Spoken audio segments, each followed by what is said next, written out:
All right. Uh, very, very tough locker room right now. And there's really not a whole lot to say. Um, defense played extremely well. Offense did not. Pretty obvious what the issues were between penalties and turnovers. Thought we played a pretty good first half, and second half just wasn't good enough, and some really missed opportune penalties and some tough calls, and got a lot to fix. This is a tough football team. They're good kids, and so we go back to work with them. And I'm not going to be able to give you the answers here without watching the film, but pretty obvious what we need to get better at. Questions?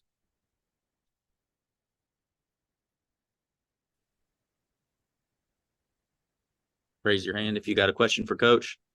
Brian, go ahead. Coach, how do you get a team's confidence back up after a loss like this? I couldn't hear you. I'm sorry. How do you get a team's confidence back up after a loss like this? Yeah, it's going to be tough. I mean, he's hard. He's hard on himself, first of all. Nobody feels worse than Brennan does right now. And so, we got work to do with the whole team. And I know he's going to own his part of it. There's a lot of things that happened around him that made it a hard night at that position too. But, every player, like I told him in the locker room, every player has a part in a win. Every player has a part in a loss. There's a lot of things we got to improve on. And it's football. You start blaming the head coach first, and then after that, you go to the quarterback. That's what people do. I understand that. That's the sport we're in. But that's not what I'm going to do. I'm going to get in there with these guys and try to help them get better. Go ahead, Jaden. Sean Brown was a really positive force on the defense tonight. What did you see from him? Well, it's hard to make out what you guys are saying. I don't know if the connection's bad. I didn't understand you there. I'm sorry. Sean Brown was a really positive force on the defense tonight. What did you see from him?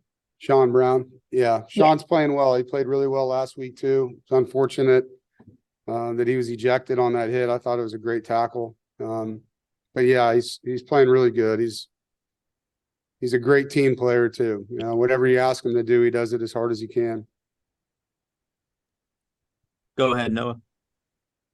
Going off of that, Peyton Wilson had another, standout game. What did you kind of see from him? It seemed like he basically did almost everything, that you guys asked him to do tonight.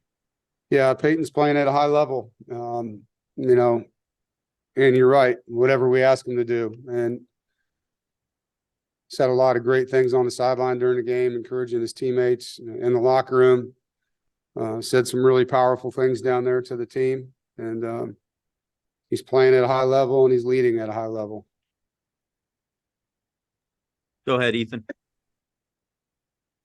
Going off of that, Coach, just how important is it to have a strong group of upperclassmen leaders like Peyton and everybody else after a loss like this? Yeah, these ones hurt a lot. And so these guys are going to have a lot to do with what happens next, and like I told them in there, good teams stick together in tough times. And, it's easy right now for people to want to point fingers because that's what everyone on the outside is going to do. And I understand why. But as a team, you can't do that. You have to stick together. You have to pull for each other, and we have to get better in the areas. And as coaches, we have to do a incredible job at helping them through that and putting them in position to be more successful. That's what our responsibility is. Theirs is to execute. And so the leadership is going to be tested, and like I've told our team from the beginning, leadership is most profound during most difficult situations. That's when leaders really step up. It's easy to be a leader in good times. So we're going to need those guys to do that now. Go ahead, Luke. Dave, I know some of this requires looking at the film, but when you look at Brennan, how much of that from the sideline is on him, and how much of that is receivers not getting open or the pass protection? Can you balance that at all from the sideline? I'm sorry. Yeah, Luke, I'm sorry. I couldn't hear a word you said right there. I don't know. Could you try again, Luke? I know some of this requires looking at the film with Brennan from the sideline. Can you look at how much of that is receivers not getting open or pass protection? Can you balance that now? Annabelle. We can't get anything later. Yeah, I think what you said from the sideline, could I tell if it was guys not getting open? Is that right? And pass protection. Yeah, so there's a lot of things that happen. We got beaten pass protection multiple times. There were some blitzes that came free.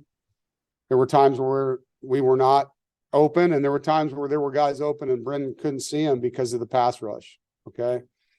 And so I know when you're in the stands, you see a guy open and you're like, throw it to him. Well, you know, he might have a guy in his face and he can't see him. And so sometimes that happens at the quarterback position. Again, without really seeing the tape and knowing all those things, you know, as it happened in real time, I'll be able to give you a lot better detail, obviously, in my press conference. But from the sideline, they played a lot of man coverage. We weren't always open. There was a lot of pressure. And we were behind the chains too much, you know. I mean, whether it was a penalty that put us back there or negative plays, we were in a lot of bad down and distances, and that's tough on offense. Go ahead, Ethan. And Coach, going off of what you just said, this team has been executing fairly well on those, you know, third and shorts, third and mediums, but what can this offense do moving forward to put themselves in more of those situations and keep themselves from being behind the chains as much? Yeah. Well, you know, you can't beat yourself. You know, the pre-snap penalties that we had, the holding penalties, which are technique oriented, those things hurt quite a bit, you know, and I think there were times where we had some we got 2nd and 1, and the next play we get a holding penalty, you know. Our short yardage has been good this year. That really hasn't been our problem. You know, so there's so many things that we got to get better at, you know, and I could stand here all night and just talk around it. But until I study the film, I'm not going to be making statements on what all those things are and be wrong. You know, it's obvious when you play this game, there's 11 guys out there and they all have to perform well. And there's certain routes where receivers didn't release the correct way. They should have gone outside. They went inside. So now they were in the vision of where the throw was going to be on the number 2 receiver. There's just a lot of things we got to clean up. Thank you. Go ahead, Noah. Yeah, Coach, how do you kind of try to take the positives from this game, especially on defense, holding, you know, Louisville to 20 rushing yards, you know, and try to move forward, you know, trying to take some, you know, positives and learn from those too? Yeah, well, I mean, that's what we'll do as coaches. We'll sit down and show them what we did well and what we'd like to continue doing. And there was a lot of good things on that side of the football. And we'll work really diligently on the things that weren't, you know, and it starts with us as coaches. You know, what do we have to do better? And you look at the personnel, you know, and what does the personnel have to do better? And that's on us to get that right. And then it's on the kids to go execute it. Thanks for joining us tonight, Coach.